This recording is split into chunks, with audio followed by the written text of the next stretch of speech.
Oh, right. There you go. Today's topic. That can't be right. All right, so that would have your attention. Today's topic is really the integral of e to the x. And the integral of e to the x is e to the x. Let's see. Okay, so the integral of e to the x is e to the x. Just like the derivative of e to the x is e to the x, so the antiderivative has to be the same thing. Likewise, the integral of e to the u du is e to the u plus c. Okay, again, it's its own grandpa, so it works both ways in both directions. Its own derivative, its own antiderivative. It's e. So, e to the 3x plus 1.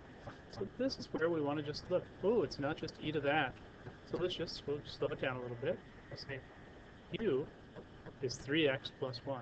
That means du is 3 dx. Remember, we're just taking the derivative of 3x plus 1, which is 3. And then we're writing it in differential form, like we did way, way back. So du is 3 dx. Okay, this du dx is 3. So du is 3 dx. So what we notice is we don't have a 3 to put up here. So what we do is we do the old hokey pokey trick, and we put a 3 in. Take a 3 out. Okay, and so now we can rewrite this, if we want to, as 1/3 the antiderivative, the integral of e to the u to u, because we've replaced everything. We replaced 3x plus 1 with u, we replaced 3 and dx with du, and the antiderivative of e to the u is e to the u, so this just becomes 1/3 e to the, and I'm going to just back substitute in the u right here to save me from writing it again, plus c. Okay, could you have gone from here to there in one swoop? If you can, go for it. Okay, that's what we're after. But the big thing is to slow down and make sure you don't lose that 3. We need to have the derivative of the argument of e to the 3x plus 1. The argument is 3x plus 1. So what we're looking for. All right, let's try another one. Okay, 5x e to the negative x squared. What I would do, if I've got a 5 dangling in there and I'm not quite sure what to do with it, I would dangle it out here. Get it out of the way. It's just a constant multiplier. X e to the negative x squared. Okay, so again, if we want to go in slow motion on this one, which I will, we make u equal to negative x squared. So I need a dx here, don't I? Okay, u equals negative x squared. Du then is just the derivative of that, which is negative 2x dx. Okay, and so I've got x and dx up here, but I don't have that negative 2. So what I do is I make it so. It's now negative 2. If I multiply by negative 2, we've got to compensate by dividing by negative 2. So this becomes negative 5 halves out here, which is great. It's delightful. Okay, if we write this over again, just doing the full substitution thing, negative 5 halves, antiderivative. Instead of the negative 2x and the dx, we're going to have a du. Instead of the e to the negative x squared, we're going to have e to the u. Antiderivative of e to the u is, that's right, e to the u. Negative 5 halves, e to the, and I'll just put the u back in, negative x squared plus c. There you have it, okay? So it's just more of the same. We're doing it with just e's. But, oh, alas, we could get to something that looks as complicated as this. But we know that u is the sine of x. And that makes du equal to sine x dx.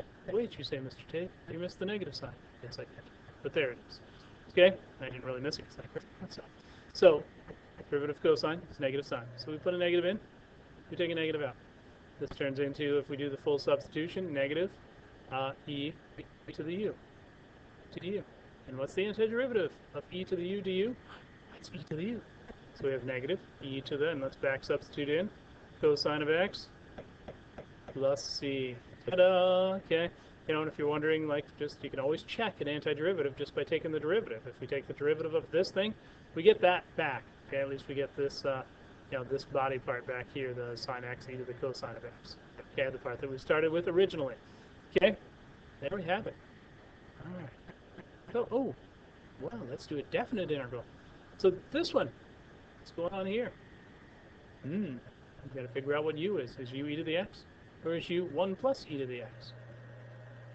u of this is u, then that becomes u over 1 plus u, and I don't think we have a model for that.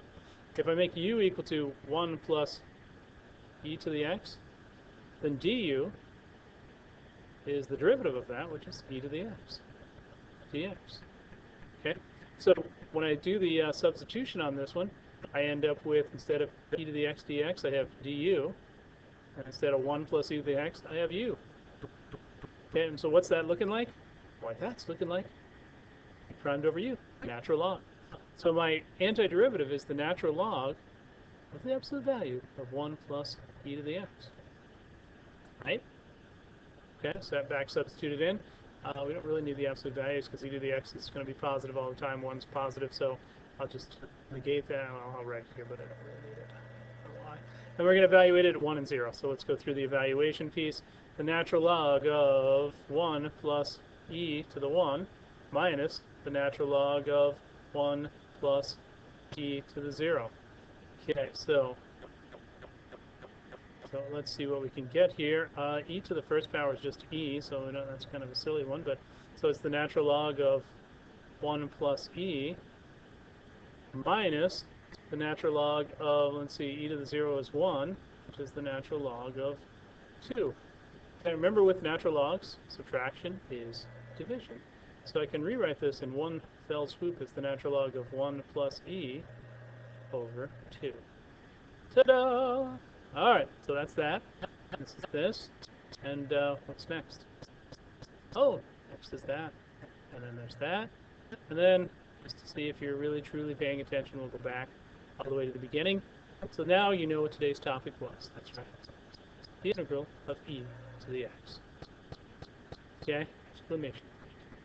Thanks for watching. It's a short one, 7 minutes or so. Questions, of course, you know where to ask. We'll see you tomorrow. Have a beautiful day, evening, whatever. Thanks. Hope you learned something.